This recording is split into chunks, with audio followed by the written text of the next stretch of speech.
ഇത് കൂടി അങ്ങോട്ട് പിടിപ്പിച്ചാട്ടെ. മിലിറ്ററിയാ, സാറിന് വേണ്ടി പ്രത്യേകം പറഞ്ഞയച്ച് മേടിപ്പിച്ചതാ.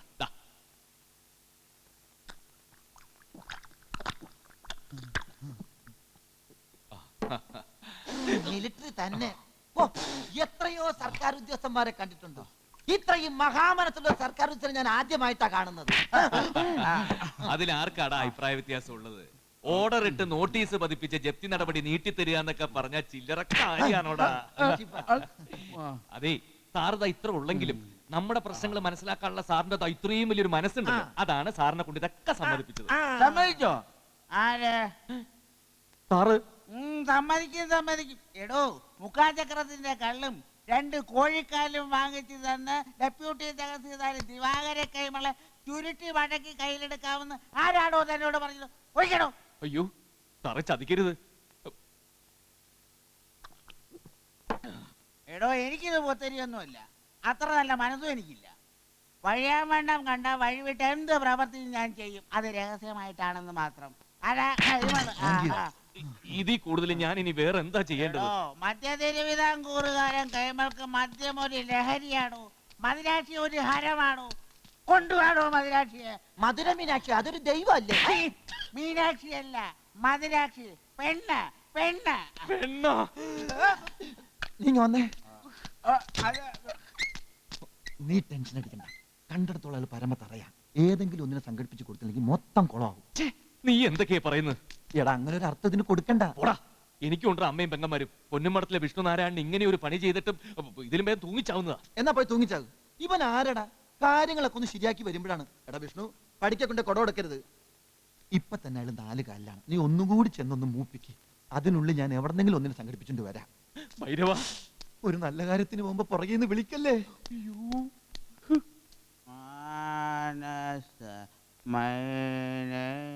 വരൂ മധുരം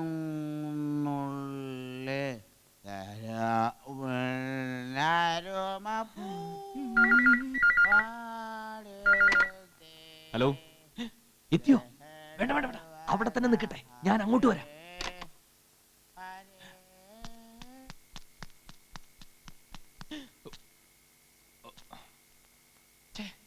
ഇതിനിവിടെ നിർത്തിയിട്ട് അവനത് എവിടെ പോയി?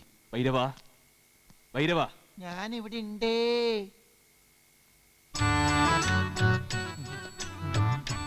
നമസ്കാരം. അയ്യേ, നീ എന്താ ഈ കോലത്തില്? വേറെ നിവൃത്തിയില്ലായിരുന്നു വിഷ്ണു. ഈ ഏരിയ മുഴുവൻ ഞാൻ അരിച്ചു പെറുക്കി. ഒരു മരുന്നിന് പോലും ഒന്നിനെ കിട്ടുന്നില്ല. അതുകൊണ്ട് എങ്ങനെ ഇതെങ്ങനെ ശരിയാവും? അതൊന്നും നീ അറിയണ്ട. അയാളിപ്പ എങ്ങനെ? അയാള് ഫ്ലാറ്റ് ആണല്ലോ. എങ്കിൽ ധാരാളം. വിഷ്ണു, നീയും അയാളും? അയ്യേ, അതാവില്ല. എന്നാലും എങ്ങനെയത്? ഈശ്വര,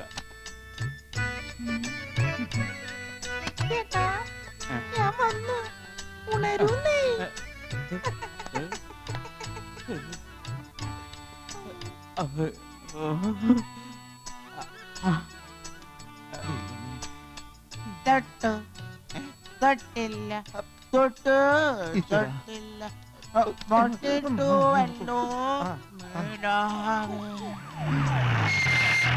പോലീസ് ഓടിക്കോ.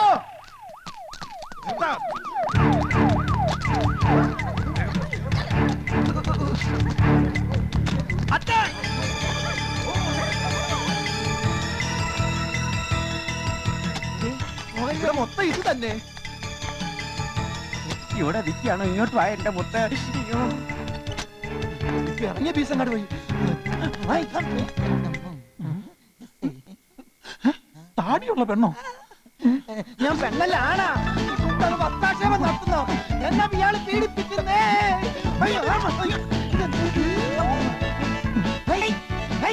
പറ്റിച്ചേ.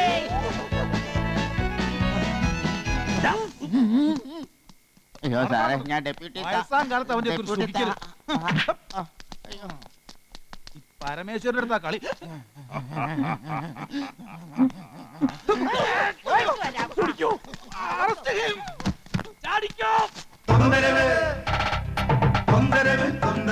അയ്യോ, എന്തൊരു തൊന്തരവ്, ഇതെന്തൊരു തൊന്തരവ്.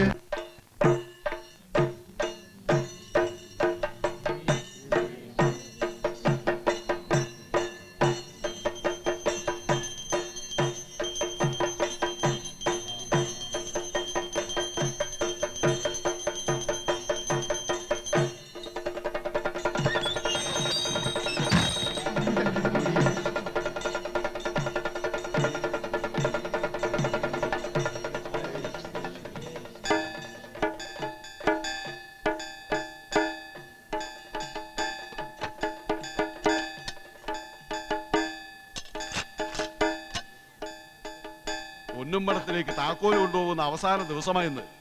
ഇനി അമ്പലം നാട്ടുകാരുടെ സ്വന്തമാകാൻ പോവുകയല്ലേ. അപ്പൊ പിന്നെ താക്കോൽ ഇരിക്കേണ്ടതോ അമ്പലത്തിൽ തന്നെ. അടുത്ത നട തുറക്കുന്ന ദിവസം കൃത്യമായി പറഞ്ഞാൽ കുംഭമാസം 3-ാം തീയതി 3:30 താക്കോൽ ഇവിടെ എത്തിയിരിക്കണം. പണ്ടൊക്കെ ക്ഷേത്രം നിങ്ങളുടെ മാത്രമായിരുന്നപ്പോ ആചാരമായിട്ട് നിങ്ങളത് ചെയ്തു. ഇപ്പൊ കമ്മിറ്റിക്കാരുടെ ഉറപ്പിന് ഇതിലൊന്ന് ഒപ്പിട്ട് തന്നേക്ക്. കഴിഞ്ഞ കാലമൊന്നുമല്ല. അമ്പലം ചെറുതാണെങ്കിലും ലക്ഷക്കണക്കിന് സ്വത്തുള്ള ദേവിയ. ആ സ്വത്തിലെങ്ങാനും ഒരു കണ്ണു തോന്നിയാലോ? പണിക്കരേ, ദേവിയുടെ സ്വത്ത് കൊണ്ട് അസ്ഥി കഴിക്കേണ്ട ഗതികേടൊന്നും ഇപ്പോഴും പൊന്നുമടത്തുകാർക്കില്ല. ഈ കണ്ട നാളത്രയും വിളക്ക് വെച്ച് സേവിച്ച തലമുറയേക്കാൾ ദേവിയെ വിറ്റ് കാശുണ്ടാക്കാൻ തുനിഞ്ഞിറങ്ങിയ നിങ്ങളുടെയൊക്കെ വിളക്കും പൂജയുമാണ് ദേവിക്ക് ഇഷ്ടമെങ്കിൽ അങ്ങനെ തന്നെ നടക്കട്ടെ.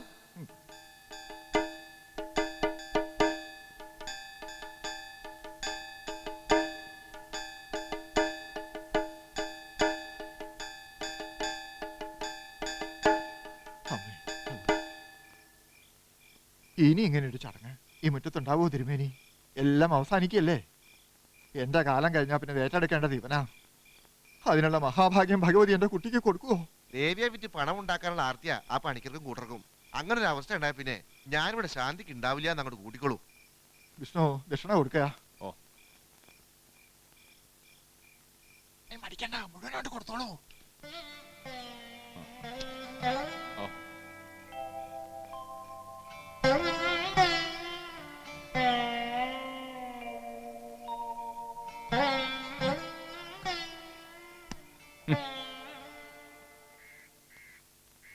സാർ പ്ലീസ്, എന്റെ പെങ്ങളുടെ കല്യാണം നിശ്ചയിച്ചിരിക്കുക. ഇപ്പോഴേ ജപ്തി നടന്നാൽ അത് മുടങ്ങിപ്പോവും. മുടങ്ങട്ടടോ. സാർ ഞാൻ എന്ത് തെറ്റാ ചെയ്ത്? ഇതുപോലെ വന്ന് കാല് പിടിച്ച് അപേക്ഷിച്ചു. ജപ്തി ഒന്ന് നീട്ടി തരണമെങ്കിൽ പിന്നെ ഇതൊക്കെ വേണമെന്ന് ആവശ്യപ്പെട്ടാ പിന്നെ ആരാവശ്യപ്പെട്ടു? സാർ സാർ വഴി വിട്ട് ഒരു കാര്യത്തിനും കൂട്ടു നിൽക്കുന്ന ആളല്ലായിരുന്നു കൈമള്. ഇന്ന് വരെ സർവീസ് ബുക്കിൽ ഒരു ബ്ലാക്ക് മാർക്ക് വരപ്പിക്കാത്ത അയാളെ കോടതി കയറ്റിയ തന്റെ ജപ്തി നടക്കൂല എന്ന് വിചാരിച്ചോ? സാർ അത്ര വലിയ വിവരക്കേടൊന്നും ഞാൻ കാണിച്ചിട്ടില്ല. തനിക്കൊക്കെ വിവരം കൂടുതലാ. കാര്യം നടക്കാൻ വേണ്ടി സ്വന്തം വീട്ടിലെ പെണ്ണുങ്ങളെ വരെ കൂട്ടി കൊടുക്കുന്ന കൂട്ടങ്ങളാ. സാർ കുറച്ചുകൂടി മാന്യമായിട്ട് സംസാരിക്കണം. താനൊന്ന് ഇറങ്ങി പോടോ. അങ്ങനെ ഇപ്പൊ ഞാൻ ഇറങ്ങി പോകുന്നില്ല. സാറിനെ പോലെ വിവരവും വിദ്യാഭ്യാസം എനിക്കുണ്ട്. ഇതേപോലെ ഒരു കസേര കയറിയിരിക്കാനുള്ള യോഗ്യത എനിക്കുണ്ട്. പക്ഷേ ഏതാ ഈ വര നേരെ അല്ലാണ്ടായി പോയി. കൈമൾ സാറിന്റെ ഗുണഗണങ്ങളെ കുറിച്ചൊക്കെ സാറ് പറഞ്ഞില്ലേ? ശരിയാണ്, അങ്ങയുടെ സർവീസ് ബുക്കിൽ ബ്ലാക്ക് മാർക്ക് ഒന്നുമില്ല. പക്ഷെ അങ്ങയുടെ മനസ്സിനകത്ത് ബ്ലാക്ക് മാർക്ക് ഉണ്ട്. അത് ഞാൻ നേരിട്ട് കണ്ടവനാ. ഒരു കുടുംബം രക്ഷിക്കാൻ വേണ്ടി എനിക്ക് ചില നെറുകെട്ട പരിപാടിക്ക് കൂട്ടു നിൽക്കേണ്ടി വന്നു. നിർത്തണോ തന്റെ പ്രസംഗം? എന്താ ചെയ്യേണ്ടതെന്ന് എനിക്കറിയാം. 5-ാം തീയതി എന്നൊരു ദിവസം ഉണ്ടെങ്കിൽ നിയമപരമായ ജപ്തി നടപടികൾ നടന്നിരിക്കും. എന്നാ പിന്നെ ഞങ്ങൾ അങ്ങ് ഇറങ്ങട്ടെ. മേഡത്തിൽ നല്ല മുഹൂർത്തം നോക്കി വിവരം അങ്ങോട്ട് അറിയിച്ചാൽ മതി. ശരി. ഇനിയിപ്പൊ രമേശൻ വന്ന് കുട്ടിയെ ഒന്ന് കാണേണ്ട കാര്യമുള്ളൂ. അല്ല, ഞങ്ങൾ തീരുമാനിക്കുന്ന അപ്പുറം അവനില്ലേ? എന്നാലും ആ ഒരു ചടങ്ങ് നടക്കട്ടെ അല്ലേ? ആയിക്കോട്ടെ, അതും വേണല്ലോ. ഞങ്ങൾ ഇറങ്ങട്ടെ. ആയിക്കോട്ടെ, അതും വേണല്ലോ.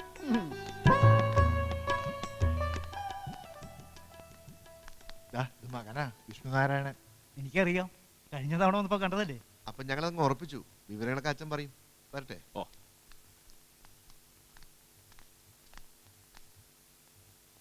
അങ്ങനെ രേവതിയുടെ കാര്യത്തിൽ ഒരു സമാധാനായി. മേടത്തിലേക്കാണ് നിശ്ചയിച്ചിരിക്കണേ. സ്വർണത്തിന്റെ കാര്യമൊന്നും അങ്ങനെ എടുത്തു പറഞ്ഞില്ല. വീട് അവൾക്കാണോ എന്ന് മാത്രം ചോദിച്ചു. 3 പേർക്കും കൂടിയാണെന്ന് പറഞ്ഞപ്പോ മറിച്ചൊന്നും ഇങ്ങോട്ട് പറഞ്ഞതുമില്ല. നല്ല ആൾക്കാരാ. ഒന്നും കണ്ടെത്തിയിട്ടില്ല ഞാൻ. ഒക്കെ നിന്നോട് പറയുന്നേ വൃത്തിയുള്ളൂ.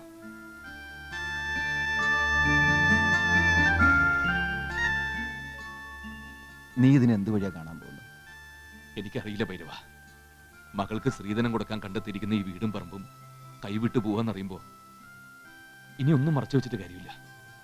ഏട്ടത്തിമാരുടെ കല്യാണം നടത്താൻ വേണ്ടിയാണ് ഞാനിതൊക്കെ ചെയ്തതെന്നറിയുമ്പോ അച്ഛൻ എന്നോട് പൊറുക്കാതിരിക്കില്ല. ഞാൻ എല്ലാ അച്ഛനോട് തുറന്നു പറയാൻ പോവാ. വത്സരവുമുണ്ടു ചാടൊക്കെയും പൂട്ടുവിൻ, യാത്രയ്ക്കു കോപ്പുകൾ ഇന്നൊരുക്കിയിടണം. രാത്രി എന്നോർത്തു പാർത്തിടരുതാരുമേ, ഈത്തം പറഞ്ഞുറങ്ങിടിനാൻ നന്ദനും വൃത്താന്തമൊക്കെ